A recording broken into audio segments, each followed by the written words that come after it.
Good morning student, and this video for class third. In this video I am going to explain chapter number 23 of English grammar. Okay, the name of the chapter is language skill. Okay, so first of all, what is language skill? Language, जो कुछ भी हम आपस में बातें करते हैं, conversation करते हैं, दैट इज कॉल्ड लैंग्वेज. और स्किल क्या? योग्यता. मतलब आप किसी भी लैंग्वेज में कितना अच्छे हो, सक्षम हो, तो उस चीज को आप कैसे कर सकते हो. Let's see in the chapter. Okay, imagination connected word. So let's C, language जो होती है वो आपके सेंटेंसेस से तैयार होती है, और सेंटेंसेस आपके किसी ना किसी वर्ड से तैयार होता है. ठीक है, जैसे आपको कोई, जब बहुत सारे वर्ड्स आपस में मिल जाते हैं, एक एक लेटर से वर्ड तैयार होता है, और वो वर्ड से आपका एक सेंटेंस तैयार. अब जब आप उन वर्ड को आपस में मिला देते हो तो एक सेंटेंस तैयार होता है. और जब बहुत सारे सेंटेंस आप एक साथ लिखते हो किसी भी टॉपिक पे, so that is called language. क्योंकि वो एक भाषा बन जाती है, तब आप किसी से भी कन्वर्सेशन कर सकते हो किसी भी वर्ड के थ्रू. ठीक है, किसी भी वर्ड के थ्रू आप अपनी बात नहीं कह सकते हो, किसी भी सेंटेंस के थ्रू आप अपनी कुछ बात कह सकते हो, but with the help of language you can explain your thought. Okay, you can explain your emotions. So let's C in the chapter. Here is a word for you. Connected word क्या होते हैं? Connected word is, अगर आपको एक topic दे दिया जाता है और उससे रिलेटेड आपको बहुत सारे वर्ड फाइंड आउट करने होते हैं, आपसे पूछे जाते हैं, तो उन्हें हम वर्ड उसी एरिया से कनेक्टेड वर्ड बोलते हैं. ठीक है, जैसे मैंने आपको बोला कि फ्रूट्स, तो फ्रूट्स में आप वो सारे ही फ्रूट्स के नेम लोगे जो फ्रूट्स में आते हैं. ठीक है, तो आप फ्रूट्स की जगह वेजिटेबल नहीं बोलोगे, क्योंकि जब मैंने फ्रूट्स बोला है तो उसी से कनेक्टेड आप सारे वर्ड्स बोलोगे. इसी तरह उन्होंने यहाँ पे बताया है कि यहाँ पे कुछ वर्ड दिया है. एक वर्ड उन्होंने 2 वर्ड्स दिए हैं, एक ग्रीन कलर के बॉक्स में और एक व्हाइट कलर के बॉक्स में. तो स्कूल है और स्विंग्स है. Can you think two other words that are connected with this word? उन्होंने बोला है कि यहाँ पे उन्होंने 2 वर्ड्स दिए हैं, तो क्या आप इनको समझ के, मतलब लैंग्वेज जो है आपको समझनी पड़ेगी, तो आप समझ गए हो कि ये स्कूल से रिलेटेड वर्ड दिए गए हैं, तो उन्होंने बोला है कि क्या आप इसको समझ के कोई और वर्ड लिख सकते हो इसी से रिलेटेड, स्कूल से related. Do not limit your imagination and feel free to write as many words as you can you think of. मतलब क्या है कि आपके ऊपर कोई बाउंडेशन नहीं है, आप बिल्कुल फ्री हो. आप स्कूल से रिलेटेड आपको जितने भी वर्ड्स आते हैं आप यहाँ पे इस बॉक्स पे लिख सकते हो, और आप चाहो तो और भी वर्ड बढ़ा सकते हो. You may add more circle if you required. अगर आप चाहो तो और भी वर्ड यहाँ पे बॉक्सेस बढ़ा के स्कूल से रिलेटेड वर्ड लिख सकते हो. ठीक है, सो लेट्स स्टार्ट. अब यहाँ करना क्या है, उन्होंने स्कूल दे दिया है, स्विंग दे दिया है. अब स्कूल से रिलेटेड आपको वर्ड लिखना है, और उसके बाद उन्होंने दिया है राइट 6 और 8 sentences using the word above.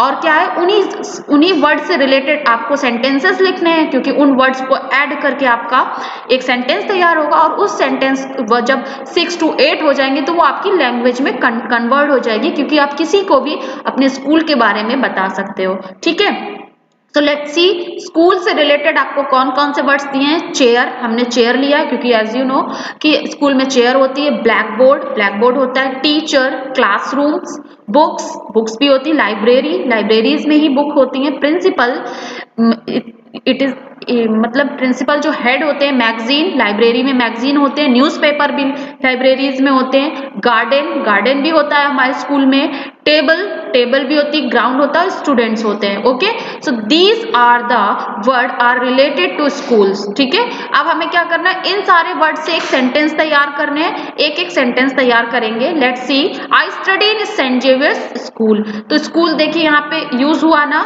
उसके बाद है there are 15 classroom, garden and ground. आपके स्कूल में 15 क्लासरूम, गार्डन और ग्राउंड है. And there is a library in my school. और हमारे स्कूल में एक लाइब्रेरी भी है. देयर आर मैनी बुक्स, जहाँ पे बहुत सारी बुक्स भी हैं. देखिए हमने यहाँ ब्लॉक पे बुक्स भी लिखा है. Newspaper and magazine in the library. और उस लाइब्रेरी में न्यूज़पेपर, बुक्स और मैगजीन भी हैं. There are many swings in the ground. और हमारे प्ले ग्राउंड में बहुत सारे झूले भी हैं. All students all students always play in the ground. और सभी स्टूडेंट्स हमेशा ग्राउंड में खेलते हैं. My principal and all teachers are very good, मेरे प्रिंसिपल और टीचर बहुत अच्छे हैं। तो देखिए यहाँ पे जितने भी वर्ड्स थे उन वर्ड्स को हमने ऐड करके एक सेंटेंस बनाया, और वो सारे सेंटेंस जब हम एक साथ लिखेंगे तो हम किसी भी स्कूल या किसी भी टॉपिक पे कुछ बोल सकते हैं, कुछ लिख सकते हैं, and that is called the language skill. Okay, so this is completed. Next आपका है क्रॉसवर्ड पजल्स। क्रॉसवर्ड पजल क्या है, यहाँ पे आपको नंबरिंग दी है, उस नंबर के अकॉर्डिंग आपको अपना वो पजल करना है। Complete the puzzle with common nouns, use the picture clue to help. यहाँ पे आपको कुछ पिक्चर्स दे रखी हैं, उन पिक्चर्स के अकॉर्डिंग आपको ये पजल कंप्लीट करनी है। पहले कैसे, अक्रॉस मतलब यहाँ लेफ्ट से राइट की तरफ जाना है, इस तरह वर्ड करना, और कुछ आपके डाउन दे रखे हैं। तो सबसे पहले हम अक्रॉस वाले वर्ड्स देखेंगे पिक्चर क्लू में। इसमें सबसे पहले डॉग, तो DOG डॉग, ठीक है। उसके बाद हम नेक्स्ट देखेंगे, नेक्स्ट है हमारा एरोप्लेन, उसके एरोप्लेन देखिए। उसके बाद है हमारा कार देखिए, कार देखिए यहाँ पे कार। उसके बाद पेन के बाद की एंड ऑरेंज एंड की। तो ये आपने अक्रॉस देख लिए। अब हम डाउन देखेंगे, अप से डाउन, ऊपर से नीचे की तरफ। तो सबसे पहले डोर, तो देखिए ऊपर से नीचे डोर हो रहा है। उसके बाद यहाँ पे केक है ये। सेकेंड नंबर पे देखिए एरोप्लेन, सॉरी सेकेंड नंबर पे है एरो। सेकेंड नंबर पे आप देखिए एरो। फिर है आपका पपाया, सॉरी पियर के बाद है आपकी नोज, ठीक है। डाउन होता है अप डाउन, ऊपर से नीचे, जैसे कैसे ऊपर से नीचे, और क्रॉस होता है left to right. Okay, so this exercise completed. Next है plan to do. Miss Rosie is asking the children what they plan to do during the weekend. Look at the picture, write them each child plan to do, use the verb will in the sentences.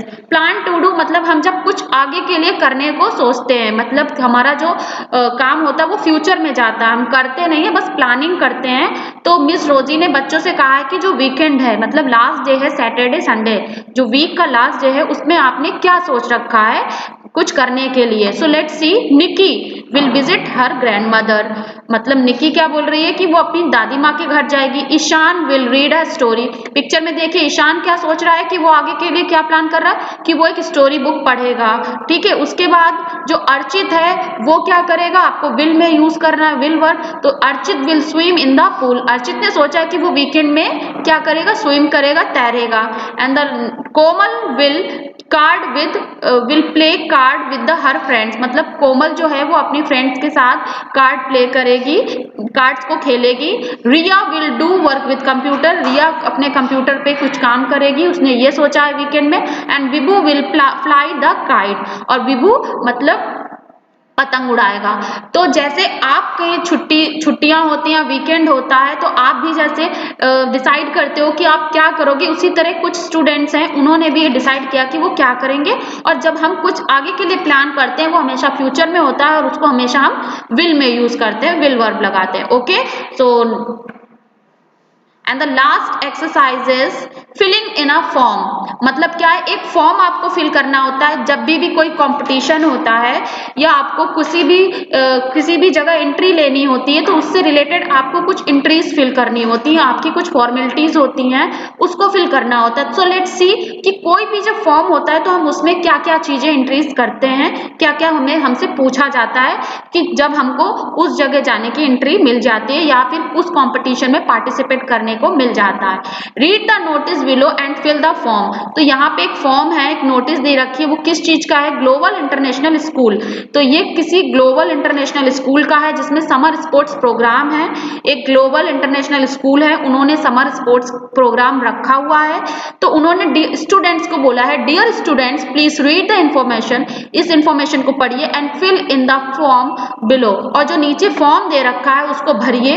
Return the form to your class teacher before Monday 7 April. और एक ये भी होता है कि आपको जब कोई फॉर्म दिया जाता है तो उसका एक ड्यूरेशन रखा जाता है कि आपको इस डेट और इस डे में वो अपने टीचर या किसी को भी हैंड ओवर कर देना है। ओके, तो अब यहाँ पे क्या है, समर स्पोर्ट्स टर्म 1, टर्म 1, तो यहाँ पे समर स्पोर्ट्स मतलब गर्मियों के खेलों के बारे में बताया। All student must fill this form, तो उन्होंने एक इन्फॉर्मेशन ये निकाली है कि सभी स्टूडेंट ये फॉर्म जरूर भरेंगे। मीन्स क्या है कि इसमें सभी पार्टिसिपेट जरूर करेंगे। पार्टिसिपेशन इज कंपल्सरी, क्योंकि इसमें ये जो खेल है इसमें सभी को पार्टिसिपेट कंपलसरी है, कोई भी मना नहीं कर सकता है, इसलिए सभी करेंगे। ठीक है, इसमें चूज नहीं है। You can choose between yoga and swimming, आप मतलब योगा और स्विमिंग में कुछ भी चूज कर सकते हैं, ये आपके लिए है। In addition you can choose 2 more sports for this list, और आप इसके अलावा 2 गेम्स भी कर सकते हैं, लिस्ट में अपनी शामिल कर सकते हैं, जैसे netball, cricket, gymnastic and tennis. ठीक है, आपको योगा और स्विमिंग तो करना है, उसके साथ 2 स्पोर्ट्स भी करने हैं, netball, cricket, gymnastic and tennis. तो ये इंफॉर्मेशन आपको दी गई है, ये कंपलसरी फॉर्म है। और इस फॉर्म को भरना कैसे है, टू द स्पोर्ट्स कोऑर्डिनेटर, जो कोऑर्डिनेटर होता है जो उसको वो कर रहे होते हैं, वो आपको यहाँ पे आपको कुछ फॉर्मेलिटीज दी हैं। उस फॉर्मेलिटीज में क्या क्या होता है किसी भी फॉर्म को भरने के लिए, सबसे पहले आपका नेम, ओके, उसके बाद आपकी क्लास के साथ आप सेक्शन भी फिल कर सकते हो। फादर्स मदर्स नेम मीन्स आपको फादर नेम भी फिल करना होता है उस फॉर्म में, और मदर नेम भी। डेट ऑफ बर्थ मतलब आपका बर्थ कौन सा डेट में और डे मंथ और ईयर में हुआ है।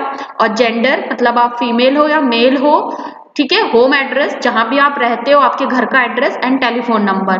ठीक है, तो ये सारी चीजें आपके एक फॉर्म में होती है। कोई भी कंपटीशन में अगर आप पार्टिसिपेट करोगे तो ये पूछा जाएगा, या किसी भी चीज में आप पार्टिसिपेट करोगे तो ये सारी फॉर्मेलिटीज आपसे पूछी जाएंगी। ये समर स्पोर्ट्स प्रोग्राम का एक फॉर्म था, और इसमें कुछ आपको ऑप्शंस दिए गए हैं कि आप इसमें क्या लोगे। तो इसमें क्या है, sports would you like to play. अब इसमें पूछा गया कि आप योगा और स्विमिंग में क्या लेना चाहोगे। हो सकता है कि कुछ बच्चे योगा में इंटरेस्टेड हो, कुछ स्विमिंग में, तो जो भी आप इंटरेस्टेड हो उसमें। उसके अलावा उन्होंने नोटिस में और भी एक चीज इन्फॉर्मेशन में दी थी कि टू गेम्स आपको डिसाइड करने हैं, उन कौन से, net ball, cricket, gymnastic and tennis. तो इन 4 में से 2 आपको डिसाइड करने हैं गेम, और योगा और स्विमिंग में कोई एक चीज डिसाइड करनी है। तो ये आपका किसका एक फॉर्मेट था, एक समर स्पोर्ट प्रोग्राम का, जिसमें आपको पार्टिसिपेट कंपलसरी है सभी स्टूडेंट्स का। और वो किस तरह फॉर्म को फिल करेंगे, और फॉर्म और जो भी कंपटीशन है उसमें आपका कैसे उनको पता चलेगा कि आपको किस कंपटीशन में पार्टिसिपेट करना है, तो वहां पे इन्होंने क्लू दे रखा है। सो आई होप आपको समझ में आ गया होगा कि ये जो कंपटीशन वाला फॉर्म्स होते हैं उन पे आप कैसे पार्टिसिपेट कर सकते हो और कैसे फॉर्म फिल कर सकते हो। Okay, so class 3rd this chapter is completed. I hope you all have understood whatever I explained it. So everybody learn this chapter, watch this video. Thank you.